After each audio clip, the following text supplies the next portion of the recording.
Oh guys, karena lana ini sini tuh udah jam se.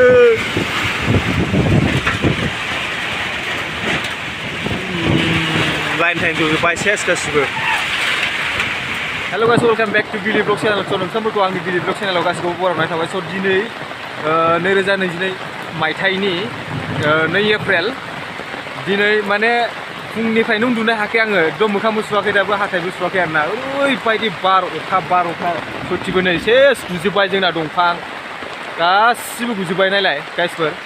आंनिफ्राय नै मायाबा उरायलांगासिनो दंमोनदां current गासिबो थांजोबबाय एकदम दंफाङा नै उरायलांबाय गाइसफोर वाव दा मा जागोन बैसागु बोथोराव मोजाङै मोजां जालांथोंसो सानदोंमोन दा मा खालामनांगौ जाखो देलाय गाइसफोर So guys, नायलांबाय थादो नोंथांमोननो आं देखायलांनो सेस्था खालामसै मा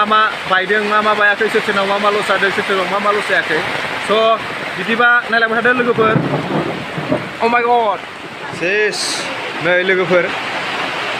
नायदो जोंना न'आनो खावसे थांबाय नै गैला खावसे थाल्ला थांखाबाय सयथिबो मा खालामबावनो दा हरसे उन्दुनो हायाखै एकदम बार अखा देन्जारखा नै आं जोखाबायलै सेस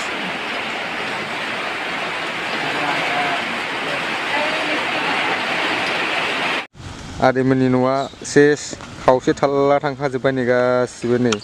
जोंहा फंबायमोना एकदम दासो फुंनिफ्रायनो सान्थि गैया बापरे बाप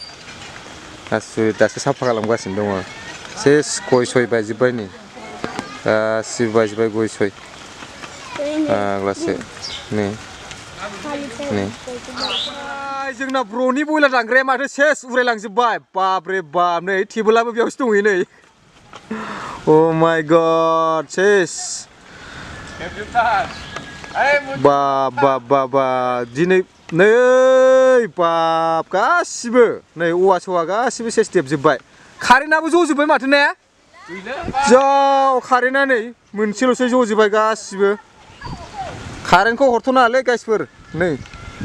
स' लोगोफोर मा बायदों मा बायाखै सोरना मा लस जादों मा लस जायाखै स' नोंथांमोननो देखायलांबाय थागोन लोगोफोर नायलांबाय था भिडिअखौ बहुद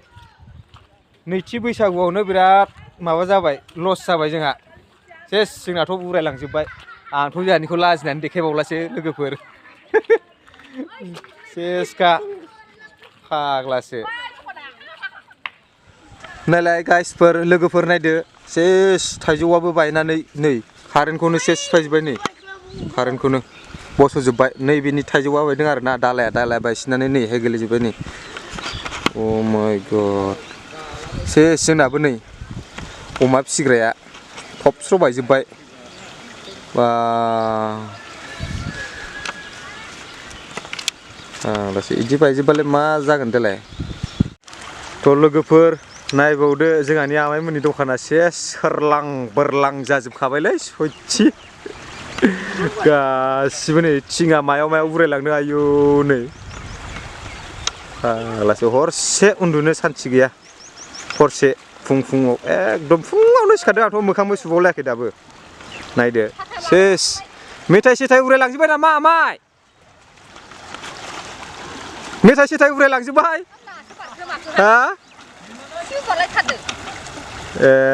मा जाग्रा जाखो बिदिबालाय सेस नै वा दैयाबो माथो गाइखेर बायदिखा सेस बा नैबे आदा मन्जिल मोनानि न' इबो सेस ओंखाम संग्रामोन खोमालै बिसिना सोरलां बोरलां बिरख्लायलांजोबखाबाय सिलायाव नायलाय खाथियाव थांना खेबेलनानै लांदु दा सेस नै गासिबो सिलायावसो जमा 2 फेस इयो कारेन्टआ नैबे दंफाङा बस'दों नैबे ओमफ्राय 3 फेसआ नै ओरैहाय बासिबाय आरो 3 फेसआ एख' जायासै बेनिफ्राय नै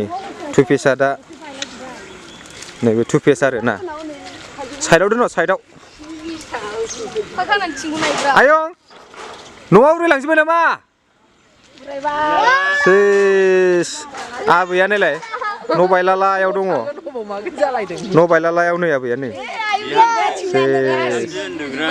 फाग्लासो मावलागासिनो दासो खामानिखौ मावनो उदायाथ' बिसोरो स'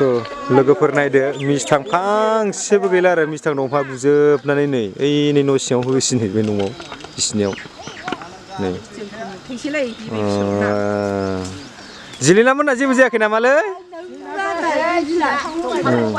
कारेन्टआ नै एसे साइडआव दोन लाइनफोर फैबा थ' लोगोफोर जोंना मैयासो फुजा जादोंमोन बिनिनो जोंना नै टयलेटआ थांग्रोबाय टयलेट आरो बेसेबांबा गिदिर सोमलि दंफाङा नै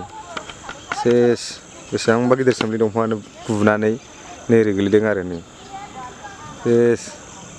ओ गोलैगोन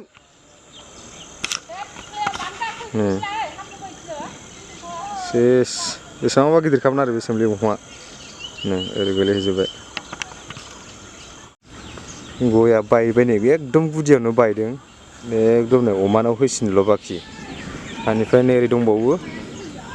नै ओरैहाय नै मिस्थाङा माबायदि गुदों नै उरायलांजोबबाय नै दाउ गन्द्रायावनो सेस दाउआ माबायदि जानानै दं बेसेरा नायलाय दाउआ नायलाय जायगाखौनो मोनला नै दाउआ बा ओरैबायदि अबस्था आरो लोगोफोर एकदम नायबावदो आरो नै मोसौआ एसेल' बाखि मोसौ थोसौ सेस थांजोबसिगौमोन नै बा थिं सायावसो होसिनबावलायदों सयथिबो गुनानै आसुरित नै मोसौआ दाबो दङ सिङावनो सापर्ट खालामबाय बै दंफां फांसेया बिनि थाखायसो आरो गलियाबो गैला नै माखासे बायबाय खावसे बायबायानो होनजायो नै बा जेने थेने फाग्लासो नै बा ओरैबायदि बायदों आरो गाम्बारियाबो नै फाग्लासो सेस बरबाद जाजोबखाबाय आरो ना ओरैबायदि नायबावदो लोगोफोर नैबे जोंनि मिस्थां आरो ना सेस एखेरायैनो गुजोबखादों नायलाय फाग्लासोलै सयथि आसुरित बार आरोना फुरा नायलाय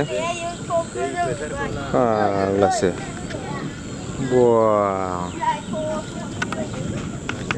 नायलाय फाग्ला ओरैबायदि गुजोबबाय आरो लोगोफोर दाबो नै ओ माय गॉड वेट रुको थोड़ा सबर करो भाई ओ माय गॉड फैबावोसो नै बैसागु बोथोरनि नैथि सानावनो बेबायदि अबस्था जाबाय आरो गाइसफोर नै बेफोरबायदि अबस्था जाबाय